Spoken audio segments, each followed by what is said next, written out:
welcome to this episode of the Your Day, Your Rules podcast. I'm Michael. And I'm Sev, and you're about to listen to some provocative chat about the frustrations many of us feel at work. Offering practical tips to reach your authentic potential and insights gained from our professional experience. Whatever your background, come and join us at a secret water cooler conversation. Let's begin.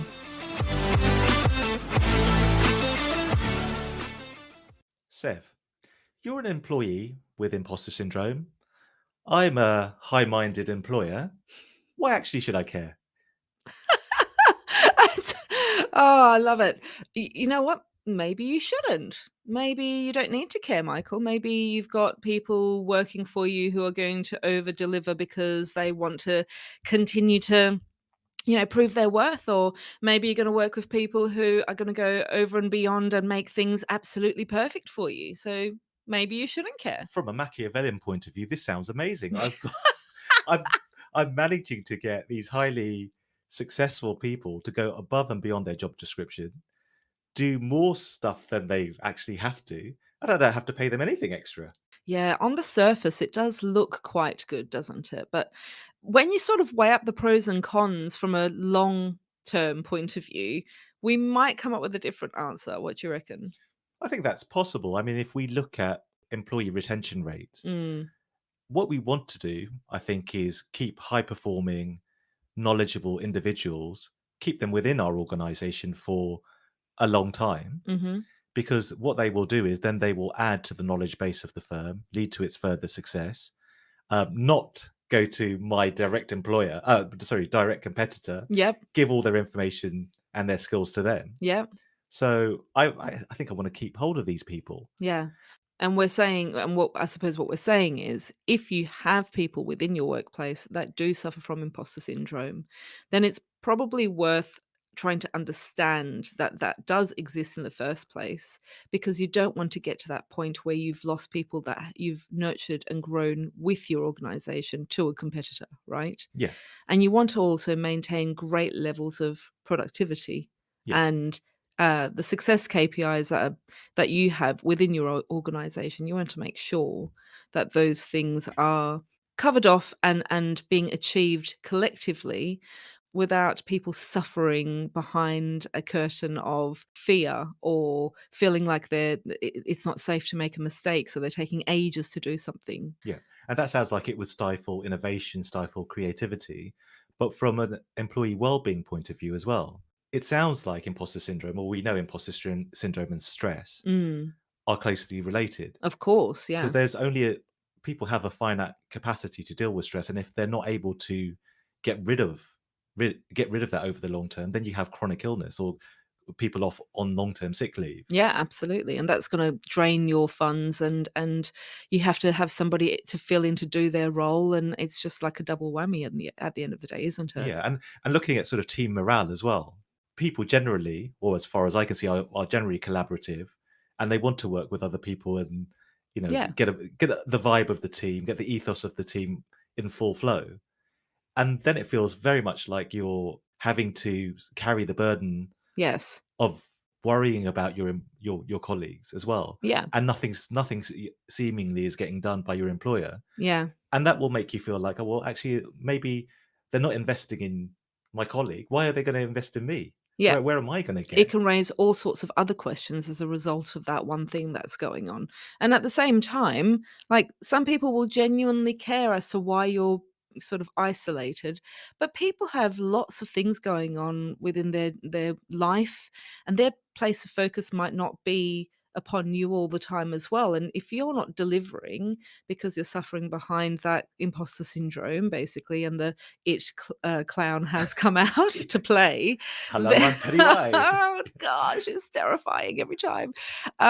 They might they might actually get fed up as well. They might be like, well, I don't want to work with that person. And that in itself then causes a whole bunch of issues and paperwork and crap that you have to do within an organization to rebuild team morale, right? So Exactly. It can lead to like leakage of staff, but it also leads to that sort of everyday culture and communication and what did you say earlier? I always find this word so difficult to say. Is it camaraderie? camaraderie. Camaraderie. I love it. That's fantastic. Yeah. But also, I mean, looking at this from another perspective, and quite a mercenary perspective, perhaps, if you have an inkling that quite a number of your employees, particularly from marginalized communities or underrepresented groups, are having these feelings, then there may be an indication that you've got some systemic indirect discrimination going on within your processes. And because, from an operational point of view, you've got so much else going on, and you're very closely linked to, also you're immersed in your working culture, Mm. you don't get a handle on it. Hmm. And then what you're storing up is potentially litigation in the future, Oh, particularly yeah. with stress at work, Yeah. or something along those lines. And because it's the fish in water syndrome, where it's all around you, so you can't actually see it. It's just Yeah. part of your environment. You don't get a balanced perspective of what's going on, and then all that happens is the status quo just keeps regurgitating itself and keeps going. Yeah. Things don't change, and then you're suffering from high levels of staff turnover, and you don't understand, oh, why is this happening? We're investing so much in people, they're not staying. And what could also happen as a result of that is they don't if leaders do pick up that there's an issue, or the HR department picks up that there is an issue, they may not actually pin it on the fact that there's certain things that are at play related to imposter syndrome with the people who are doing the work on the ground. Yeah, It may actually result in them thinking that there needs to be a huge leadership overhaul or something because they're not leading properly. And that might not even be the case, and then you're going to end up having like this huge massive change, yes, which then disrupts all the workers again anyway. And it's a different vicious cycle that carries yeah. on. So you've misdiagnosed the problem, Mm. and actually you've harmed your business in the In the process. process. So nobody's winning here. Yeah. So as an employer, having sort of a more open-minded view as to imposter syndrome, Mm. what the potential downsides are to your business, particularly in terms of hiring or long-term sickness or potential exposure to litigation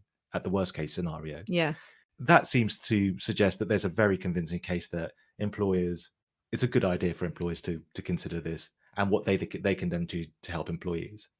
So, okay, so we've talked about the pros and cons and arrived at a position where we firmly believe that there's more pros to all of this than anything else, right? So, but in the end, how would or how could organizations or leaders go about actually finding out what the problem is and making sure that they're getting to a diagnosis that is actually apt? And where's that stethoscope? Where is it, Michael? How can they go about this?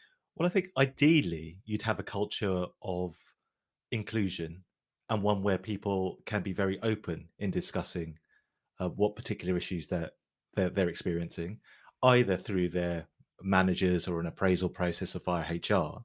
So there may be already an inkling this is going on, but perhaps you haven't pinned it down. Mm. So listening without judgment or without prejudice to what your employees are telling you, and taking that as feedback as to how your business can be improved. I think that's one of the biggest things. And do you think that it should be something that's, like a yearly 360-degree feedback loop, or do you think that there's an opportunity or reason to have it more as a kind of always on sort of listening program? I think it's both. Mm. I think you can have, for example, anonymized surveys. So you can do your annual survey in relation to what your staff feel about your organization. So that's always a good or a natural point where you could sort of consider what's the data that's being presented to you. But you could have an always on survey, because there may be at points in the year that it's particularly prevalent, and then you can look at it, you can drill down and say what specifically is going on in this time, and then you can have very proactive steps that you can take. I think it's doing the sort of anonymized surveys and then and that kind of always on feeling, or that one check throughout the year to do a really big piece is really important. I also wonder how effective it is for leaders that are not necessarily your direct kind of manager, but leaders beyond that, taking the time out to actually just have a coffee break or something like that to get a sense of how is this person feeling, Yeah, or how are they turning up to work? Are they coming across authentic? I think that person to person and that peer to peer interaction is super, super useful. And if it is somebody who's feeling like they're suffering from imposter syndrome, I feel like that interaction really does help, right? Absolutely. Yeah. And I think if you're, for example, going to have a conversation with an employee who has mentioned concerns in this area, it's also good to have just a very balanced conversation. So don't give false praise, or just don't, because your natural inclination maybe, oh, I really want to make this person feel better about themselves, so I'm really going to give them an ego boost. But then if you're suffering from feelings of I feel like a fraud, and then somebody's telling you information which says, well, actually that makes me feel even more like a fraud because I don't that doesn't justify that level of, this level of feedback, saying that I'm absolutely the best thing in the world and everything I do is wonderful. I Mind the gap. yeah, but yeah, I think people have an ability to have an objective assessment also of what's going on, Yeah, and they know in the back of their minds that maybe they are, better than what's going on yeah, on the surface. So they don't need like a false sense of security. What they need is just an accurate assessment yes. of what's going on. You know what? In my early work life, just a slice of their time was enough Yeah, for me. yeah, Like, some of the time I didn't any kind of praises I got, it was kind of it was a nice to have, but it was more the fact that they were giving me their time that made me feel like, "Oh, actually, these people actually care about me, and I feel like I'm included, in this culture and in this workplace." So yeah, I think that's why, for me, if leaders can get to that point, and the assessment thing is really great, but I also think that it's really important for leaders to be able to show empathy yeah, and actually do it from a place of care rather than a tick box yeah, sort of yeah, program that they yeah. run. Because otherwise, sometimes these initiatives can come across as a little patronizing. Yeah, And people know that. People you can sense that. automatically can sense, oh, this feels a bit false, or this isn't actually going to lead anywhere apart from making my manager feel better about themselves because they think they've done something about the issue. So they go home and they feel the high five their wife, but I'm still left with a workplace where I don't feel like I quite belong, Yeah. and I see no tangible steps that's actually being addressed. Absolutely. Do you also think that it's helpful for organizations to have like a mentor-mentee sort of program in place to try and um, discern whether or not, if throughout those conversations and those programs, to not kind of overtly, but under the surface in those conversations with your mentor and allies, etc., it can come to the fro, Yeah, right? It can yeah, actually be like, oh, I just realized that this person might be suffering from this a little bit, and I'll try and voice that to somebody so that we can do something about it, yeah. you know? I think mentoring or sponsorship is a great system to have within your workplace, because it may not be something that people or an employee feels comfortable speaking about with their direct manager because they have to work with them on a regular basis and they don't want to be judged, Mm. or they think, oh, well, this is a personal failing on my part, so it's gonna be I'm going to be judged adversely as a result of it. It's Yeah, weakness. it's weakness. How dare you? How dare you be weak? Um, so if you have somebody who's removed from that direct situation, you may feel more comfortable with airing Yeah. these types of issues, and as a result of that, you're probably more likely to be open and a little bit more honest with the Yes, information you're providing. that's very true. And then for the firm, again, treating it as feedback rather than a judgment or a criticism of what's gone on. Yeah. Maybe that's the approach to take. That is so important. I think if at any point I felt like the feedback I was giving, or sorry, not the feedback I was giving, but if I was opening up and I felt like there was judgment being passed rather than somebody actually just genuinely listening to my concerns, Yeah. and trying to help me through them, I don't think I would bring things up again. No, that's right. And also, it's your attitude or the employer's attitude to bias in the workplace, Oh yeah. because it's I think it can be easy to adopt a defensive pose when it comes to it, saying, "Look, yep, of course we've considered this," Mm. and there's nothing like that going on here.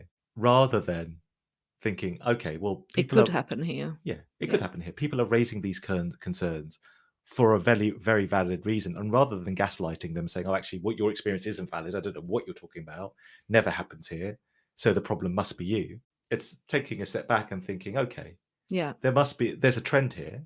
why is this happening?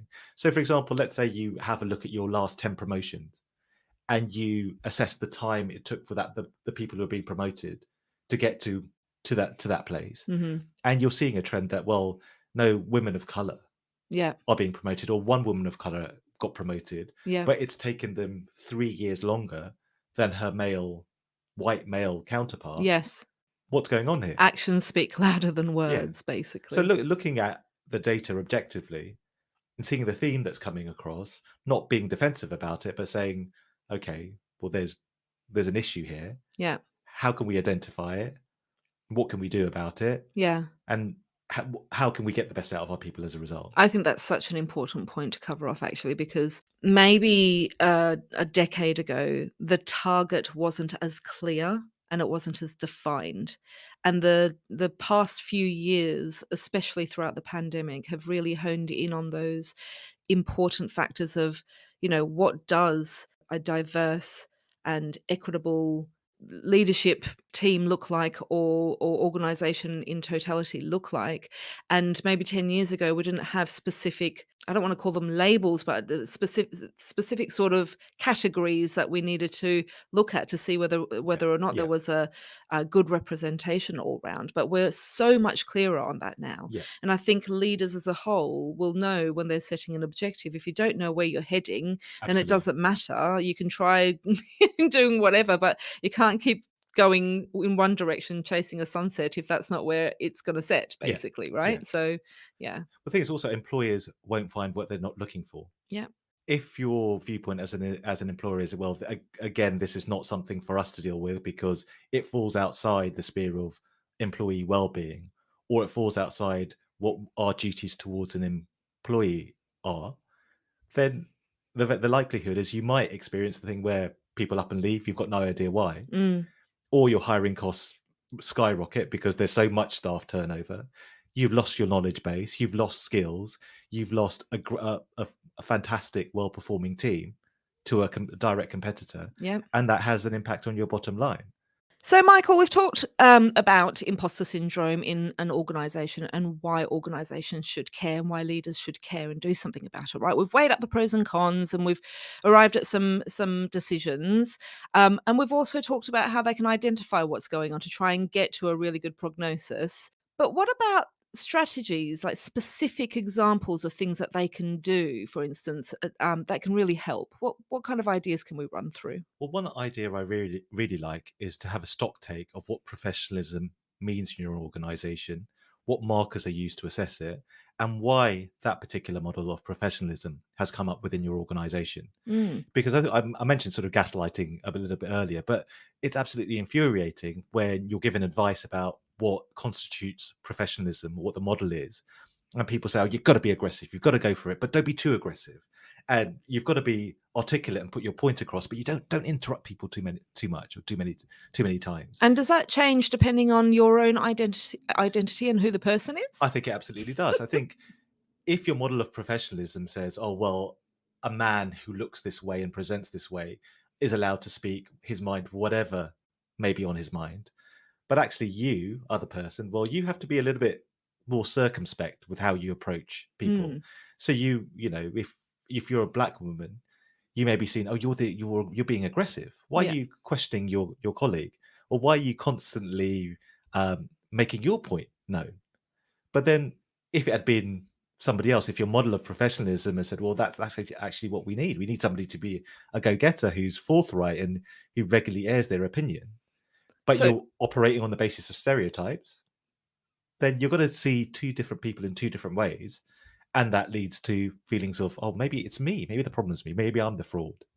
So it seems like a fantastic opportunity, really, to really be objective about what that definition of professionalism could be, despite anyone turning up to the table, right? Yeah, So it's, absolutely. it could be male, female, it could be anyone from any background and culture. It doesn't matter. It's Yeah, just defining and taking opportunity to define without that unconscious bias and heuristics getting in the way, yeah, to actually put markers in place to say this is what we would expect of our people, and this is sort of our manifesto when it comes to how we behave and how we work in our organization. Yeah, that's right, because then you do get a diversity and inclusion embedded within your organization. If you're quite young, or if you've newly entered into the workplace, and you see highly persuasive leaders who look and project in a certain way, who dress in a certain way, and who have this way of presenting, what you would do is, because that's such a powerful image to be presented with, is to try and fit into that, Mm. rather than celebrate what your particularly unique talents are and what you can bring to the table to inspire creativity and challenge a monoculture, or challenge just one way of thinking. But firms have to do the work. They have to look at things that they haven't considered before. Like, where did this model of professionalism come from? Nobody's ever discussed it, and it's suddenly we all just accept that's the right level or the right Oh, model. I'm really liking this actually, because we talked in a few previous episodes, didn't we, about how it was all about trying to fit in and model yourself up against something that you've seen as what you want to kind of mold yourself into, essentially. And we would leave all of the creative or the kind of flavors of ourselves behind, and you'd only get one side of you turning up, sort of thing, right, to Yeah, work. So if there are parameters in place or signals in place that say this is what we expect from you, you can almost adhere to those and some. And it's not necessarily a bad thing to bring a bit more. It's absolutely. just that you're adhering to that expectation of what is professional in that organization, and then you know what you can and can't do, I Yeah, yeah, suppose. absolutely. Nice. I And, like that. and also another initiative that I particularly like is having a standing agenda item right at the beginning of the meeting, and asking participants within the meeting, what DEI initiative have you addressed since our last meeting, and how has that specifically been done, and what specific benefits has been reaped as a result of that? Oh, I really like that. So everybody knows on a very conscious level that this is something that's important to us.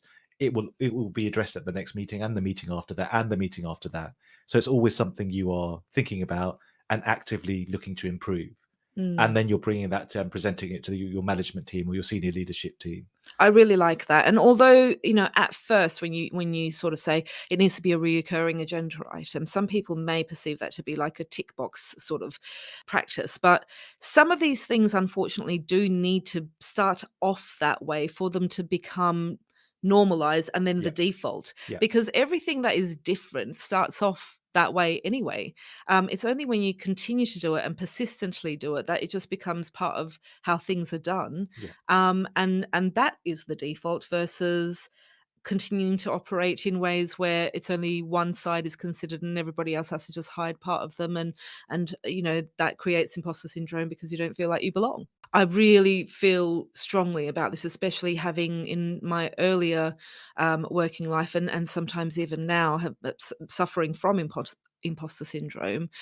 It's so important for teams and organizations, in my opinion, to provide a workplace where it feels safe. Feeling safe at work is so important because it really provides that comfort factor for anybody suffering from imposter syndrome, where they're able to pull down the veil of fear and connect with people on an authentic level, and it provides them with that sort of allyship so that you can actually go to talk to people at work with some of the concerns that you might have.